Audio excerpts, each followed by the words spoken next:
নমস্কার বন্ধুরা, কেমন আছেন সবাই? রত্নাস কিচেনে আপনাদের স্বাগত।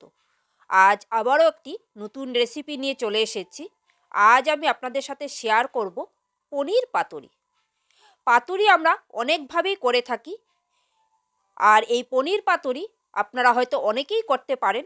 যারা পারেন না তাদের জন্য আমি রেসিপিটি শেয়ার করছি। আশা করি আজকের এই পনির পাতুরি আপনাদের ভালো লাগবে। যদি ভালো লাগে লাইক, কমেন্ট, শেয়ার করতে ভুলবেন না। আর আমার চ্যানেলটিকে সাবস্ক্রাইব করে পাশে থাকা বেল আইকনটি প্রেস করে দিবেন, তাহলে আমার নিত্য নতুন ভিডিও সবার প্রথম আপনি পেয়ে যাবেন। আর যারা ফেসবুক থেকে আমার ভিডিওটি দেখছেন, যদি ভালো লাগে আমার পেজটিকে ফলো করে দিবেন। তো আজকের এই পনির পাতুরি আমি কিভাবে তৈরি করলাম, চলুন এখন আপনাদের সাথে সেই রেসিপিটা শেয়ার করব। এখানে আমি পনির পাতুরির জন্য আমি পনিরগুলোকে ঠিক এরকম দেখুন বড় বড় পিস করে কেটে নিয়েছি, একটু পাতলা করে নিয়েছি, পাতলা করে এরকম বড় বড় পিস করে কেটে নিয়েছি। এখন আমি এই পনিরের পিসগুলোকে এক সাইড করে রেখে দেব। আর এখানে আমি নিয়েছি কিছুটা, এখানে আমি নিয়েছি 1 চামচের মতো কালো সরষ, 1 চামচের মতো সাদা সরষ, আর 1 চামচের মতো পোস্ত। আমি কিন্তু বড় চামচের 1 চামচ করে নিয়েছি। এটাকে আমি ভিজিয়ে রেখেছি। এখন এটা একটা পেস্ট তৈরি করব। আমি মিক্সিং জারের মধ্যে শস্য, পোস্ত আর তাকে ঢেলে দিয়েছি। আর এখন আমি এর মধ্যে দিয়ে দিব 3-4টের মতো কাঁচা লঙ্কা, আর দিয়ে দিব কিছুটা নারকেল কুড়া, নারকেলের টুকরো নিয়েছি। এটা আমি এই শস্য পোস্তর সাথে বেটে নেব। আর দিয়ে দিব সামান্য একটু জল। এখানে কিন্তু বেশি জল দিয়ে বাটা যাবে না, খুব অল্প পরিমাণ জল দিয়ে কিন্তু আমি এটা বেটে নেব। আমি 2 চামচের মতো জল অ্যাড করেছি। এখন এটার একটা আমি মিহি পেস্ট তৈরি করে নেব। এখানে আমি গ্যাস ওভেনের উপরে একটা তাওয়া বসিয়ে দিয়েছি, আর তাওয়াটা আমার গরম হয়ে গেছে। এখন আমি এই পাতুরির জন্য কলা পাতাগুলোকে এর মধ্যে একটু গরম করে নেব, যাতে পাতাগুলো খুব ভালো করে নরম হয়ে যায়। পাতুরিটা কিন্তু মুড়তে খুব সুবিধা হবে এই কলা পাতাগুলোকে যদি আগের থেকে একটু নরম করে নেওয়া হয়।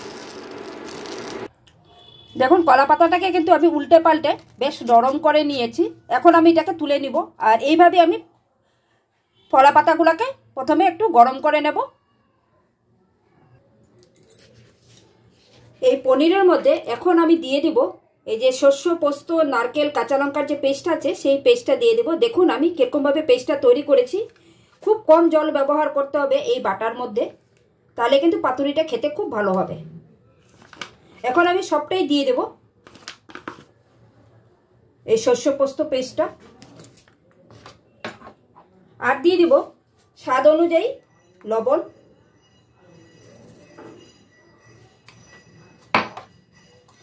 আর দিয়ে দিব 1 চামচের মতো হলুদ।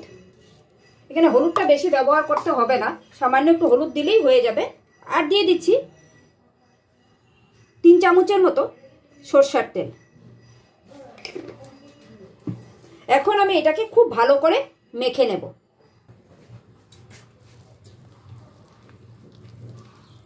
খুব ভালো করে এই তেলটা দিয়ে পনিরটা মশলার সাথে খুব ভালো করে কিন্তু মেখে নিতে হবে, যাতে পনিরের ভেতরে খুব ভালো করে মশলাটা ঢুকে যায়।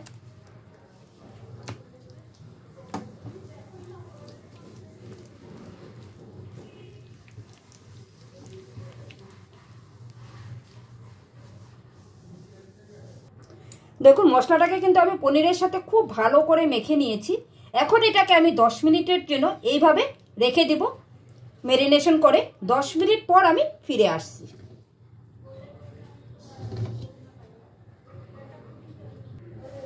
10 মিনিট আমি ম্যারিনেশন করে রেখে দিয়েছিলাম। এখন আমি এগুলাকে কলা পাতার মধ্যে মুড়ে নেব। দেখুন আমি কলা পাতা একটার উপরে একটা এইভাবে দিয়ে নিয়েছি। আমার কলা পাতাগুলো একটু ছোট হয়ে গেছে, তাই আমি 2টো করে নিয়েছি। এখন আমি এই কলা পাতার মধ্যেই এই পনিরগুলোকে বসিয়ে দেব এইভাবে, আর উপর থেকে একটু গ্রেভি দিয়ে দেব।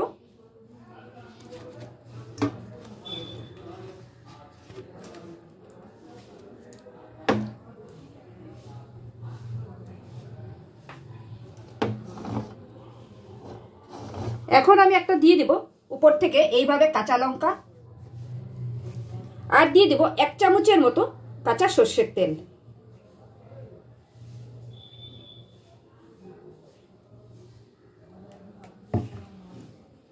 এখন এটাকে আমি খুব ভালো করে মুড়ে নেব।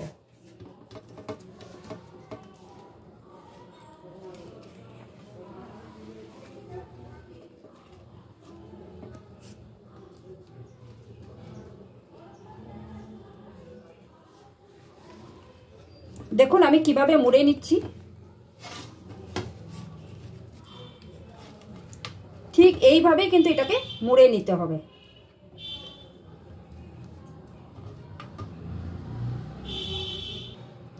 এখন একটা সুতো দিয়ে ঠিক খুব সুন্দর করে কিন্তু এটাকে বেঁধে নিতে হবে। এইভাবে ঘুরিয়ে ঘুরিয়ে একটু শক্ত করে টাইট করে কিন্তু বাঁধাটা বাঁধতে হবে, যাতে ভিতরে পুরটা বেরিয়ে না আসে।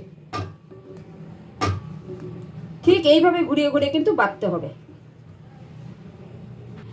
তো আমার একটা পাতুরি কিন্তু তৈরি হয়ে গেছে। দেখুন আমি এইভাবেই কিন্তু সবগুলো পাতুরিকে তৈরি করে তারপর ফিরে আসছি। পাতুরিগুলো আমার সব রেডি হয়ে গেছে। এখন আমি এগুলোকে তেলের মধ্যে একটু ভেজে নেব। এখানে আমি হিটে একটা কড়াই বসিয়ে তার মধ্যে 2 টেবিল চামচের মতো সরষের তেল দিয়ে দিয়েছি। এই পাতুরিগুলোকে আমি সরষের তেলের মধ্যেই একটু ফ্রাই করে নেব। তো এখন আমি তেলটা গরম হয়ে গেছে, এক এক করে পাতুরিগুলোকে দিয়ে দেব। প্রথমে আমি এইভাবে একটু উল্টে দেব। যেদিকে আমি মুখটাকে মুড়েছি ঠিক মুড়ার দিকটাকে কিন্তু আমি উপর দিকে রাখবো। এইভাবেই আমি পাতুরিগুলোকে সব এক এক করে সাজিয়ে দেব। পাতুরিগুলোকে আমি সব দিয়ে দিয়েছি।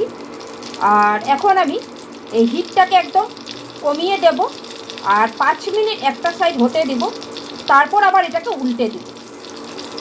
আর এখন আমি একটা ঢাকা চাপা দিয়ে দেব, যাতে ভেতরে পনিরটা মশলাটা খুব ভালোভাবে সেদ্ধ হয়ে যায়, মশলাটা খুব ভালোভাবে কষানো হয়ে যায়, পনিরটাও খুব ভালোভাবে সেদ্ধ হয়ে যায়। এই জন্য আমি একটা ঢাকা চাপা দিয়ে দিলাম। তো 5 মিনিট এইভাবে ঢাকা চাপা দিয়ে আমি লো ফ্লেমে এটাকে ভাপিয়ে নেব। 5 মিনিট হয়ে গেছে। এখন আমি ঢাকা চাপাটা তুলে দেব আর এইগুলোকে একবার উল্টে দেব। এইভাবে সবগুলোকে একবার উল্টে দেব।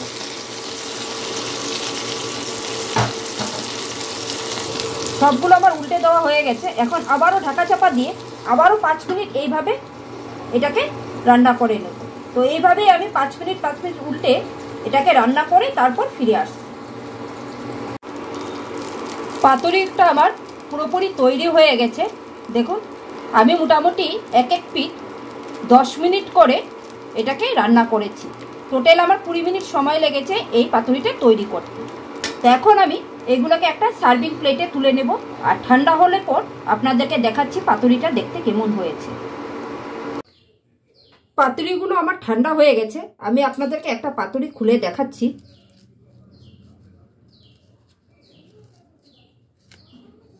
পাতুরির সুতোগুলোকে প্রথমে কেটে নিতে হবে বন্ধুরা। কেটে নিয়ে সুতোগুলোকে এইভাবে বাদ দিয়ে দিতে হবে। এই দেখুন সুতোটাকে আমি এখন ফেলে দিচ্ছি।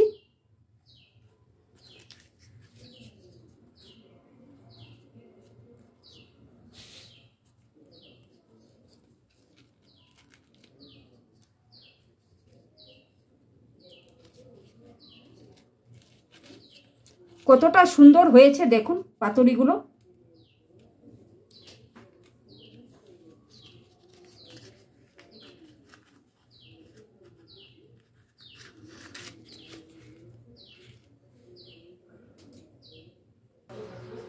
দেখুন কতটা সুন্দর লাগছে দেখতে পাতুরিটা। তো আজকে আমার এই পনির পাতুরি আপনাদের কেমন লাগলো অবশ্যই আমাকে কমেন্টস করে জানাবেন। আশা করি আপনাদের ভালো লাগবে। মাছের পাতুরি, ডিমের পাতুরি, অনেক ধরনেরই পাতুরি করে খাওয়া হয়। একবার অবশ্যই এভাবে নিরামিষের দিনে পনির পাতুরি করে খাবেন। আমি কলা পাতায় করেছি, আপনারা চাইলে কিন্তু লাউ পাতা, কুমড়ো পাতাতেও এটা করতে পারেন। খুবই অসাধারণ হয় খেতে এই পনির পাতুরি। তো আজকের এই রেসিপিটা যদি আপনাদের ভালো লাগে অবশ্যই আমাকে একটা কমেন্টস করে জানাবেন। তো আজকের ভিডিওটা আমি এখানেই শেষ করছি। আপনারা সকলেই সুস্থ থাকবেন, ভালো থাকবেন। আবার একটা নতুন ভিডিও নিয়ে আপনাদের সাথে আমার দেখা হবে। Thank you.